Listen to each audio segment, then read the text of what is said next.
here we are on side 2, and we are going to return now to some more local news. So over to Roy for the first item. Claims by tenants in Ponders End that they could be forced to downsize to one-bedroom flats if their estate is rebuilt have been denied.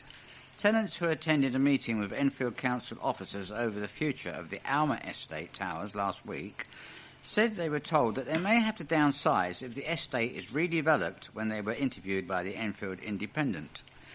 But the council has said that this will not happen, and that families living in the crumbling blocks would retain their tenancies if councillors decide to back a plan to demolish them. Councillor Child Harry Anwar, who was at the meeting, said, "The report of the meeting does not bear any resemblance to what actually happened, and I'm anxious that the public has a proper account of the matters discussed. This meeting was intended to explain our progress on the regeneration of the Alma Estate and to provide tenants with important information about their housing." But the chairman of the Alma Residents Association, Nigel Hassan, says members were not told of the new allocation policy when they voted, and they feel they have been lied to. He said, "They ripped the council apart. Some of the things that's come out of it at the last minute beggars belief. You could have a whole family sleeping in the same room in these new flats, and we told the council if that's the case, we'd rather they do the current blocks up to a modern standard. We've got absolutely no confidence in the council, and we told it as much. If this is the kind of regeneration it's going to give us, we don't want it." More than 84% of tenants have already voted in favour of the 4 tower blocks being demolished to make way for new homes, shops and open spaces, but the council is holding a second consultation on the scheme. The hundreds of people living in the 60s tower blocks experience regular failures in heating, hot water and lifts, as well as burst pipes. However, the council is struggling to find alternate housing for the tenants so the flats can be demolished. A decision on the future of the estate is due to be taken this summer, but tenants have become frustrated by the slow progress of the scheme. There are nearly 8,000 people on the borough's housing register, but only 870 homes were let in the past year, with a serious shortage of homes with 3 or more bedrooms. Ponders End High Street is due to undergo a £23 million revamp in the next few years that aims to kick-start the local economy. A volunteer for Noah's Ark Children's Hospice has spoken about the rewards of helping out children and families in need. With Volunteers Week starting on Friday, people with a few hours a week are asked to contact the hospice, which offers a service for children with life-threatening and life-limiting illnesses in Enfield and other parts of North London. Helen, who has been volunteering for the High Barnet-based charity for 3 years, said, "I joined in 2009 and I love every minute I volunteer for them. I have always wanted to do everything I could to help children, and when I had more time on my hands, I joined Noah's Ark. Everybody is lovely and they have made me feel like part of their family. It's so rewarding and fulfilling." Helen is a family support volunteer, and once a week she visits families and spends a couple of hours helping them out with anything they need, playing with the children, going on hospital trips, taking them shopping and doing the school run. "When Noah's Ark hold family days out, I love to watch the parents sit back, relax and enjoy the day," she added. "They trust us with their children." Volunteer manager for the charity, Amy Walker, said, "Our volunteers are the backbone of the organisation, and without them we could not function. They give their time and support working with families in their homes, at family days, siblings outings, fundraising events and school presentations, in the office and in our shop in High Barnet." To contact Amy, call her on 0208 449 887 if you would like to volunteer for Noah's Ark, or email awalker@noahsarkhospice.org.uk.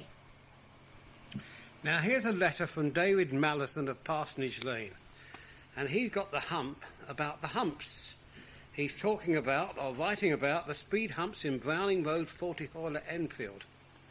It is impossible to drive over the humps at any speed with any degree of comfort or avoiding damage to your car, as they force you to straddle the wheel on either side, which impacts on the inner sidewall of the tyre, he writes. However, skip lorries and other heavy vehicles can almost drive over the humps at any speed and not cause damage. The drivers have to constantly brake and accelerate, raising fuel consumption and wear and tear on vehicles.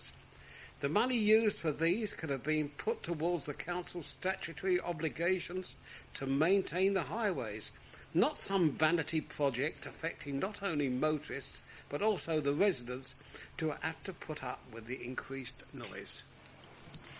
A religious group in MP David Burrows' constituency is calling for same-sex unions to be legalised and is going one step further by demanding the right to perform religious ceremonies for gay couples who want to wed.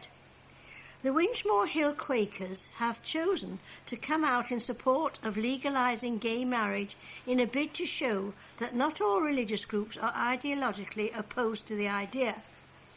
We've had meetings to celebrate same-sex unions in our meeting house from 1987, said Representative Stephen Cox.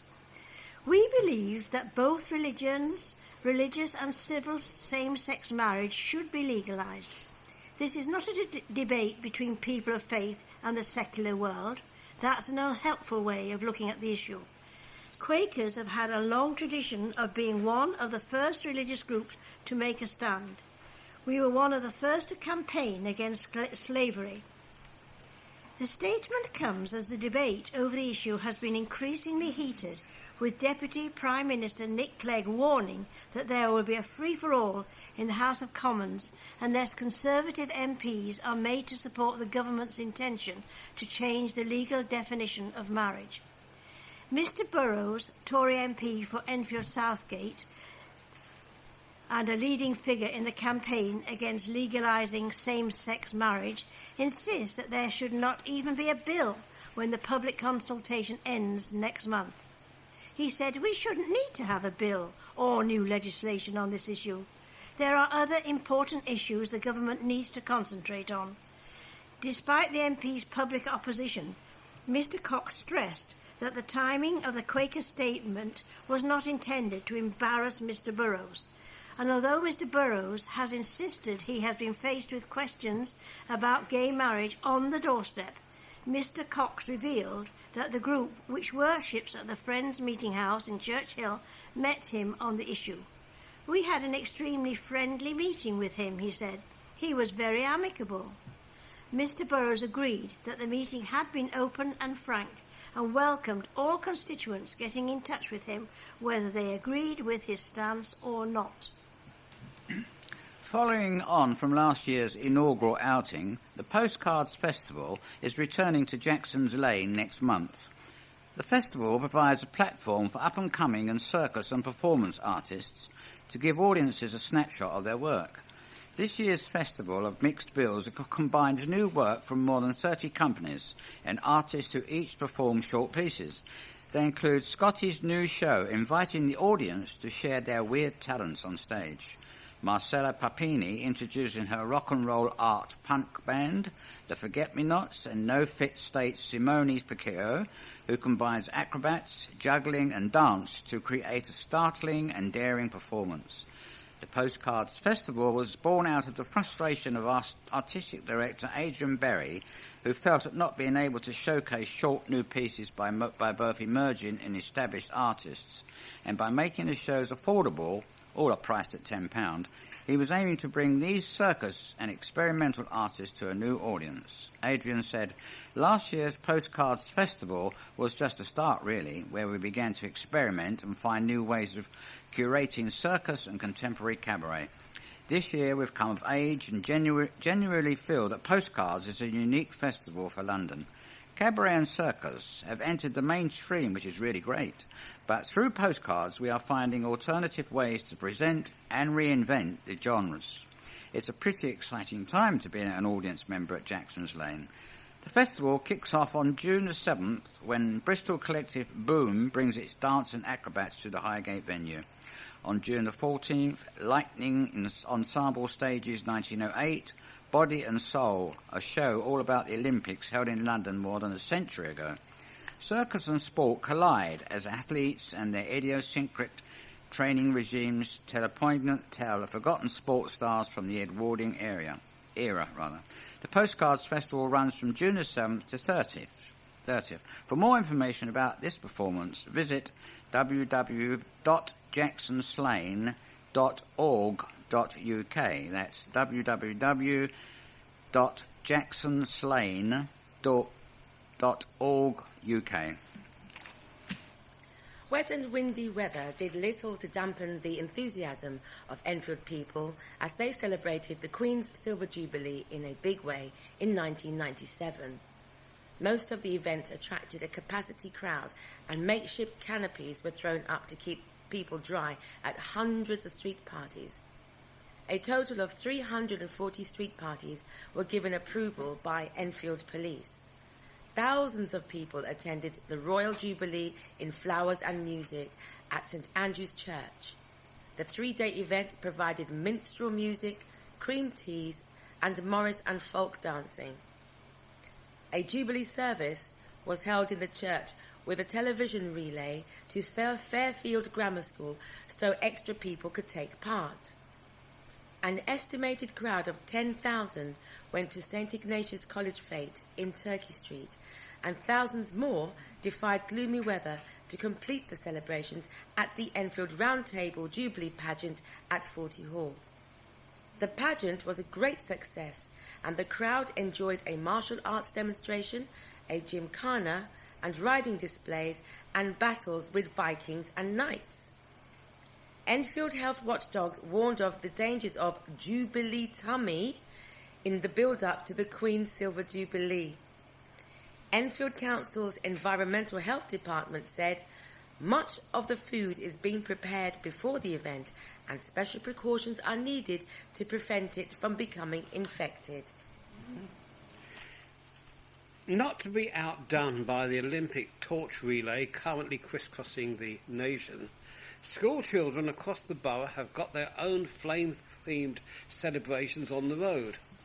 Rather than passing fire from child to child in what would be a health and safety nightmare, the novel homage to the progress of the torch involves youngsters from Enfield's primary schools converging on parks for a day of sport and the chance to win medals. The council's Cabinet Member for Education, Afer Orhan, kicked off proceedings by cutting the ribbon at St John and St James Primary School at Grove Street, Edmonton. She sent 311 pupils on their way to nearby Pims Park, carrying personalised homemade replica torches. Praising the Olympic spirit of the schools, Councillor Orhan said, "All our schools have entered into the spirit of the Olympics. This is the first leg of the relay that includes 98 schools across the whole borough. That's at least 55,000 pupils. The day of fun for the school kids has been designed by the council's PE teams to make sure the Olympic legacy lives on beyond the London Games in July and August." Team manager Jane Hickman said, "The response from all Enfield schools has been terrific, and we are looking forward to seeing these torch parades throughout the borough. Every primary school in the borough will be involved in the series of relay stops in the parks through Enfield, and the staggered festivities are scheduled on dates until July the 6th in Davent's Park, Ponders End." The RSPCA received more than 170 calls about dogs left in hot places during the recent heatwave. The Animal Protection Charity says it is concerned not enough pet owners are taking its advice about how to treat their pets during soaring temperatures. As areas of London hit 27 degrees last week, the charity says calls related to dogs being left in cars, conservatories or caravans while owners went out to enjoy the sunshine. Temperatures inside a vehicle can reach 47 degrees within 60 minutes when the outside temperature is just 22. Signs of heat stroke include overly red or purple gums, a rapid pulse, excessive panting and dribbling. Superintendent Kelly Rivers from the RSPCA said, "All too often owners make the mistake of thinking it is sufficient to leave a bowl of water or a window open for their pet, but this is not enough to protect them from heat stroke, which can have fatal consequences. Even a hot garden without shade can be disastrous." In May last year, the RSPCA received 448 reports of animals in dangerously hot places. This year, almost half that total was reached in just 3 days. Fire chiefs are warning revellers to stay safe this summer after a house was badly damaged in a blaze that spread from a barbecue on Saturday afternoon. The fire, which began in the garden of a house in Galliard Road, Edmonton, spread to a fence and sheds before reaching the house next door, where it damaged the rear extension. The owner of the barbecue tried to tackle the flames himself before the blaze got out of hand, and he called 999 just after 3 p.m. 6 fire engines and 30 firefighters rushed to tackle the flames and took an hour and a half to get the fire under control. Nobody was injured. Mark McHenry, station manager at Southgate Fire Station, said, "This fire shows how important it is to keep a close eye on your barbecue at all times. All it can take is a gust of wind and the fire can quickly spread to nearby fences or sheds. If you do have a barbecue this summer, never light it with a flammable liquid like petrol, and make sure you position it well away from anything that might catch fire. A simple mistake has cost the family their home, and I'd hate for this to happen to anyone else." Mr. McHenry also warned people not to try and tackle a blaze by themselves and to call 999 immediately if a fire breaks out. The London Fire Brigade is offering tips for avoiding barbecue fires, including making sure your barbecue is placed on level ground where it will not fall over, and tipping spent barbecue ash on bare garden soil, not in the dustbin. Doctors in Winchmore Hill have been celebrating the 100th anniversary of their surgery. The Woodbury practice in Woodbury Avenue has been a GP surgery since 1912. And last Saturday, around 200 patients, family members and friends of the staff, both past and present, attended centenary celebrations at the Winchmore Hill Methodist Church in Green Lanes. Enfield Southgate MP David Burrows was among those who attended the tea party, which was organised by Dr. Katie Blueston. The afternoon's entertainment included a ballroom dancing workshop and a magician. The surgery was set up by Dr. Weir 100 years ago and is now run by four partners who are all female GPs. Senior partner, Dr. Jane Selwood, was inspired to become a doctor at the surgery after her mother was a patient at Woodbury, where she was treated by former partner Dr. Cecil Kerr.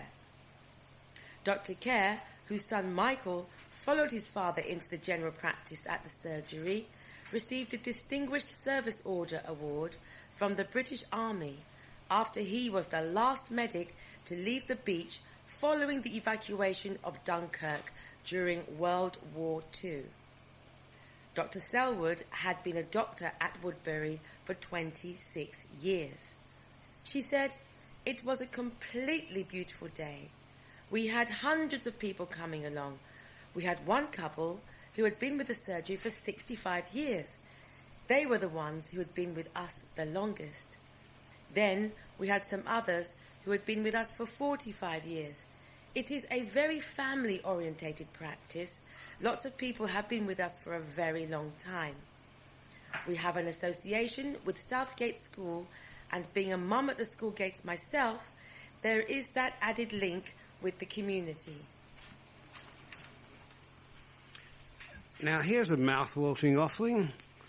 Offering an array of pastries, cakes and biscuits, La Rocca restaurant, which is at 75 Green Lanes in Winchmore Hill, became the Goldberg Cafe for Winchmore Hill residents in search for an authentic Italian coffee.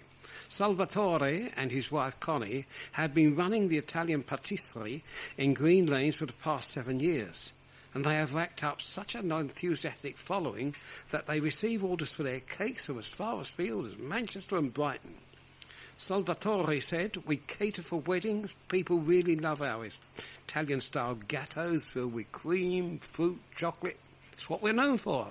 We have 3 chefs who create our cakes fresh every day, and we do orders for unique cakes to be taken away for a large number of people. People also know that if you want a proper coffee, you have to come here. We serve the best coffee in the area. As well as their pastries, biscuits, panettones, tarts, and other tea times goodies, the couple also serve gelato, which is Italian ice cream, all made on site. We have 19 flavours and we swap them around every day. We have unusual flavours like blood orange, melon, bubblegum, tiramisu. We also serve savoury things like paninis, pasta, jacket potatoes, and things for lunch. Salvatore has worked in the restaurant business for 47 years. Admit the times are hard for small businesses in Winchmore Hill. Every single business is finding it hard, and we are used to having people coming in much more frequently than now.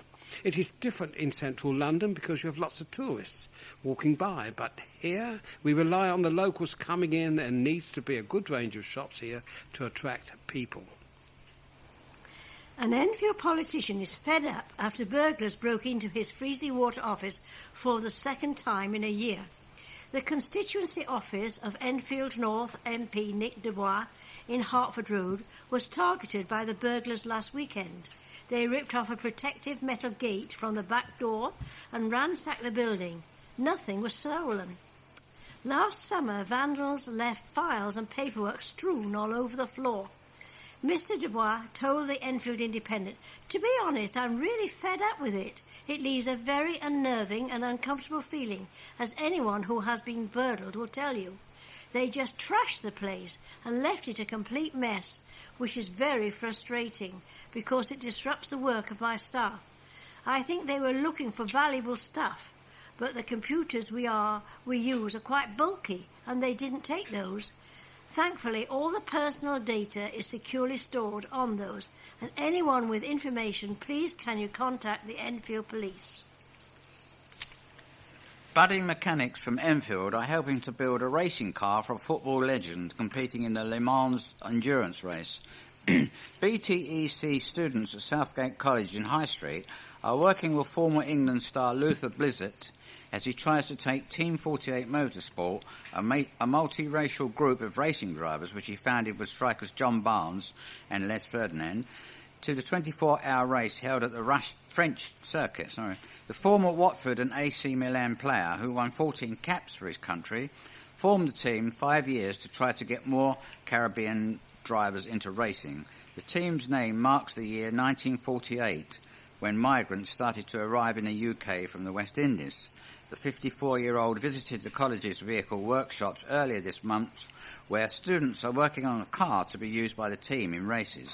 Youngsters on business, and media courses are also planning to get involved. College principal David Byrne said, "This is the perfect chance for our motorsport students to get involved in a real-life project with concrete ambitions, and it's an exciting prospect to think that the car could end up by racing competitively at Le Mans." Motorsport students are also working on a car for the Formula Student Competition, where teams from universities and colleges across the country compete to build small-scale Formula One cars. We've reached the end of our programme for this week, and so from the team of Angela, Eddie, Roy and myself, Audrey, with Paul on the controls, it's goodbye. Goodbye. I hope you enjoy the Jubilee weekend and that you get your tape, because there are 2 bank holidays this next week, so we'll hope for the best. But your tape will be with you next week as usual.